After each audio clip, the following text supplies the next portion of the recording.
As a Christian, I consider Jesus a prophet, but he's a prophet of the one God. There's not several. As a Christian, I worship Allah. In the Quran, they ask Allah, through Muhammad, how they should pray. And here's one of many creeds in the Quran. We believe in God and in what was sent down to us and what was sent down to Abraham, Ishmael, Isaac, Jacob, and the 12 tribes, and what was given to Moses, Jesus, and all the prophets by the Lord. We make no distinction between any of them, and we devote ourselves to him in all of them. That's a very inclusive creed. The narrow definers of Judaism sometimes say that the chosen people are the circumcised, and narrow believers in Christianity sometimes say that the chosen people are the baptized. But the Quran says God's chosen people are all the monotheists from the beginning of the creation. And when we think of the succession of prophets, they're given great praise. Muhammad praises Moses. In some ways, the most important prophet before Muhammad, though they're all directly from God, it's Jesus. Jesus is given a bigger accreditation than other prophets. John the Baptist is made a prophet so that he can prophesy Jesus. Mary, his mother, is the only woman named in the Quran. No wife of Muhammad is named. There's no Adam and Eve, there's Adam and spouse.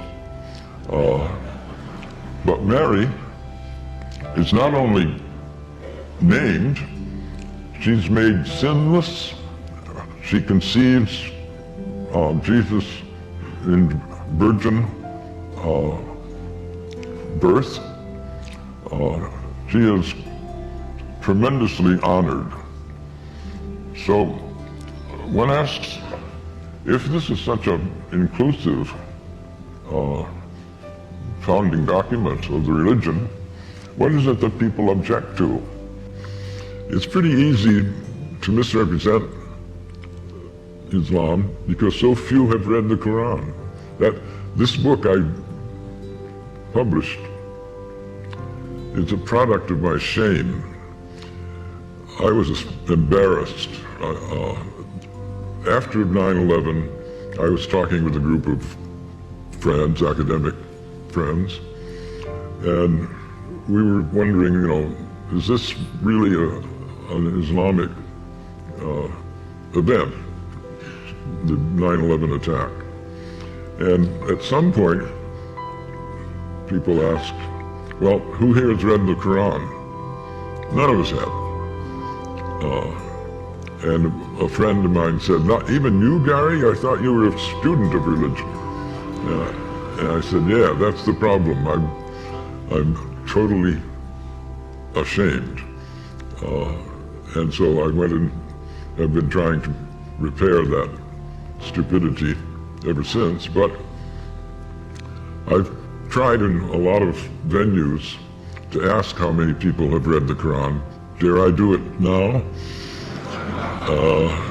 How many have read the Quran?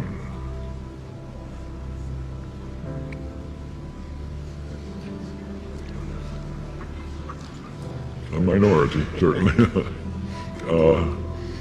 Well, I don't want to shame you, but I do. I think we should all be ashamed. We're throwing our weight around in a world where almost a quarter of the population are Muslims. And not to know, how can you say the Islamic State is a false construct if you don't know what true Islam is. One can only hope that more people will use freedom to do things like read the Quran rather than hate the Muslims.